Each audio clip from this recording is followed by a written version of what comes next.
Good morning. This is David Kurtz with TPM Media. We're here in Netroots Nation with House Speaker Nancy Pelosi. Good morning. How are you? Good morning. Good. We just came from hearing a question-and-answer session with the Speaker and then the surprise guest appearance by former Vice President Al Gore. And he gave a pretty extensive talk on global warming, obviously. I wanted to get a little bit into the weeds for our readers who are political junkies. Looking forward to next year, you'll have a president either way who doesn't dispute the underlying science of global warming.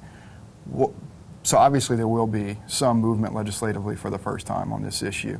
For you, what's the baseline on what needs to come out of Congress in 2009? Some of the initiatives that we had in our energy bill, which we passed last year, which was very significant, but it didn't include everything because we didn't have 59 votes and we didn't have, we only had 59 votes, we didn't have 60, and we didn't have a president. I think, let me make very clear, I think that the election of Barack Obama is very essential to our taking the right path with the right timing in terms of global warming.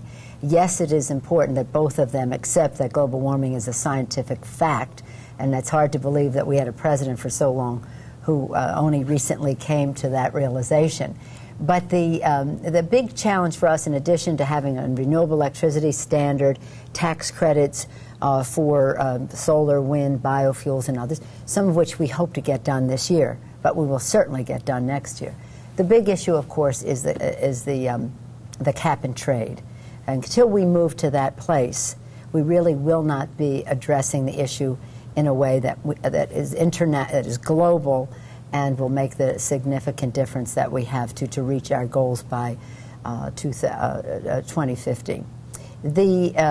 So cap and trade would be on the agenda for 2009. Cap and trade, and to do it in a very thoughtful way, learning from some of the initiatives that the EU, the Europeans, as the EU or individually as countries, they learn from some of their experience, and we can learn from it too. So the form that it would take and the comprehensiveness that we can reach out to, it will have its. Believe it or not, as serious and urgent as the issue is, it will have its resistors. I mean, there are some even in industry who support cap and trade to the extent that it gives them some predictability. Yeah. Is that a baseline have-to for you in 2009, that's got to be in there? Well, here's the thing. The industry, the people that I talk to in the industry who are enlightened and who understand the marketplace and who want their capital to seek its highest yield, understand that this is a huge market opportunity. And what they have told me in the U.S. and what they have told me when I have traveled overseas on this subject is that they want certainty. They said, reach for your highest standard that you want to. We will make a market under that. Don't change it. Just let us have the certainty that it's as ambitious as you think is possible. We will make a market. I've met with Prince Charles on this subject, who has formed a business executives group around the global warming issue. They're executive CEOs of major corporations in all of Europe. I met with them in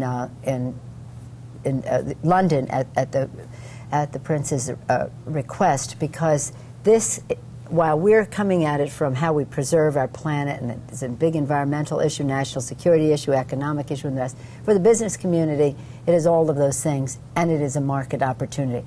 And so I've said to my members, any cap and trade that we have has to be a market forces initiative, because that's where the capital will be drawn to, that's what will make it a success, and that's what will help us pass it, as a matter of fact, as well.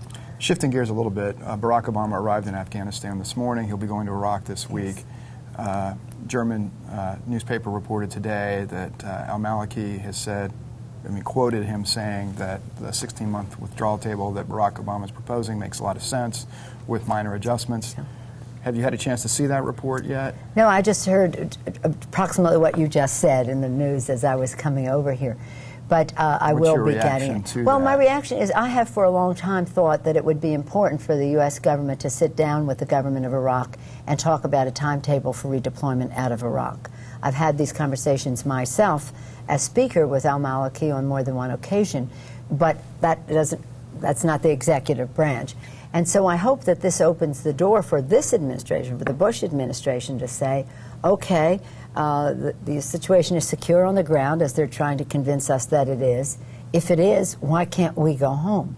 And let's make a timetable that is safe, responsible, and honorable for our troops to do so, beginning immediately and ending in a time frame that is appropriate. We've said 13 months, perhaps it's 16 months, but anyway, to get us on a course. What was your reaction to the White House statement yesterday that there is a general time horizon, was the line that the White House used, for aspirational goals, which included troop withdrawals?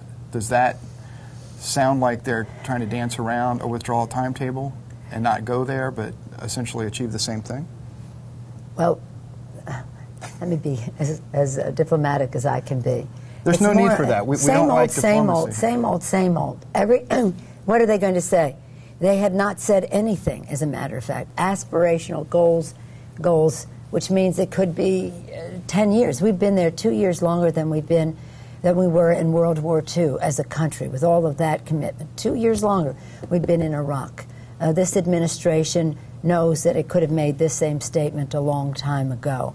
And they're, I think, being embarrassed into saying something by al-Maliki saying, it's time for you to go. So I don't place a lot of confidence in that.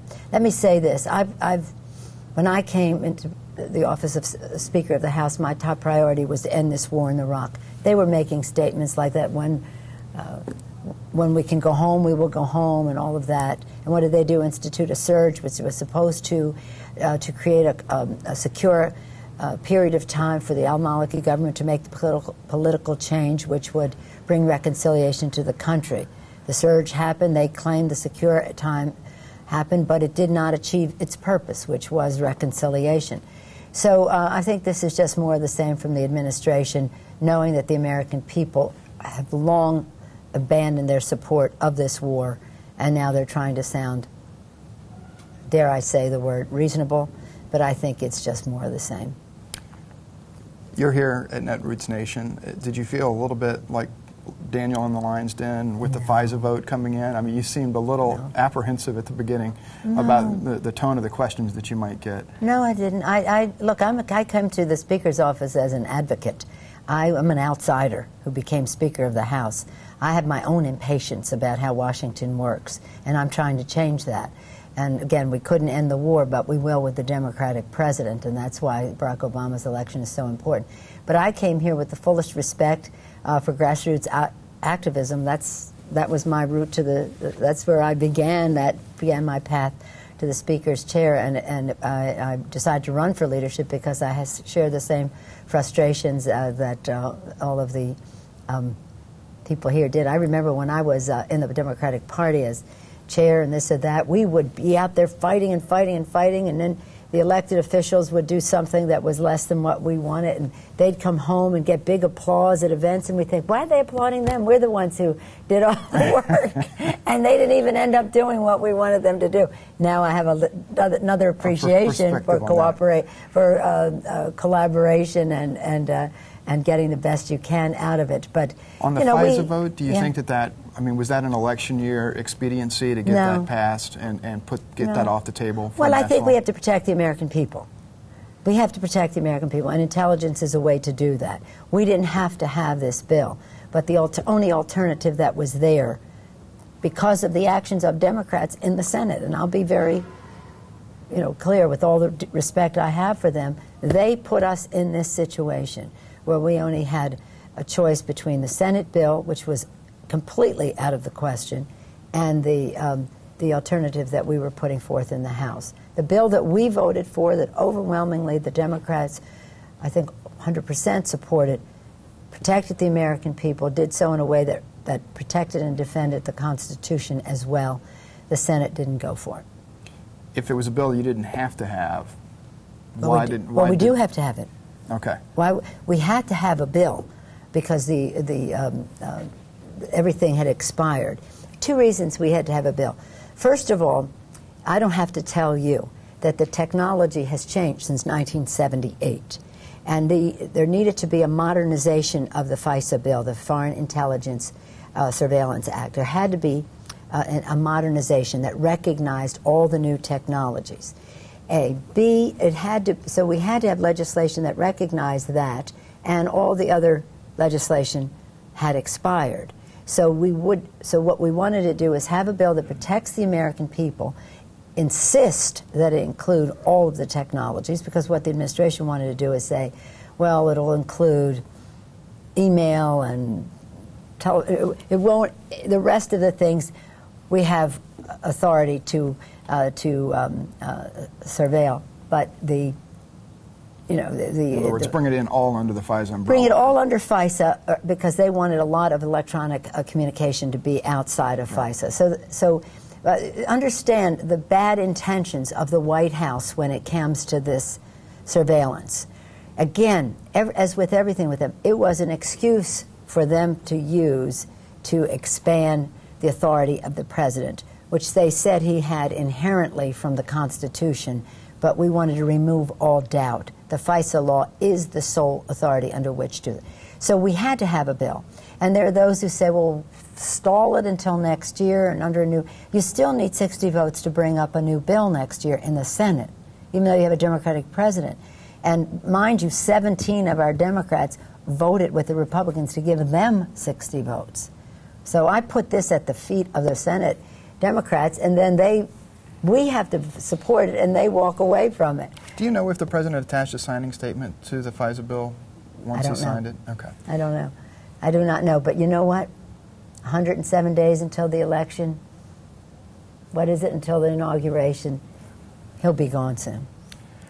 It was a very difficult primary for Democrats, and you tried to stay neutral through that whole process. And there's a lot of talk about unity now and trying to bring everybody together. I know there were a lot of Hillary people who felt like you were neutral in only official ways, but that you were getting subtle nods and waves towards Obama. What have you done or been able to do since then to sort of repair any breach that there may have been there? Well, let me say this. I was neutral. They said, some people said I had my thumb on the scale. If my thumb was on the scale, they would have known it. So it wasn't. I have members and friends and supporters on both sides. And as I say, I'm for my friends. So I was not neutral. There's some campaigns that unless you're for them, you're not neutral. But be that as it may. And were any of those campaigns involved in this race? Well, some might interpret it to be. I'm just speaking. I don't interpret.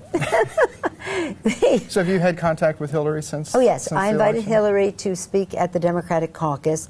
She was well received, beautifully received. And I said at the time, I welcomed her to the caucus and said that she emerged from this campaign as the most respected political figure in America. That her intellect, that her eloquence, that her stamina. It takes stamina to run for president. That's no small thing. Was a sign of her commitment to the American people, and we all valued that and appreciated that. Senator Reid and I will be having a fundraiser to retire the debt. When is it? A couple of weeks from now, toward the end of July. To retire some of her campaign debt. To retire some of her high debt. Right. So Senator Reid and I, he was neutral and I was neutral, and we went there. No, I had probably an equal number of members on each side. There was no way. I mean, I have my own universe I have to live in. I'm not jeopardizing my relationship with my members because of a presidential campaign. Great. Well, we appreciate your time, Madam Speaker. Thank you. Well, thank you. But let me just say this one thing. The power of the White House is huge. And the unity that we must have to win is essential. So we cannot afford the luxury of my person didn't win, therefore I'm less enthusiastic. Everything is still at stake.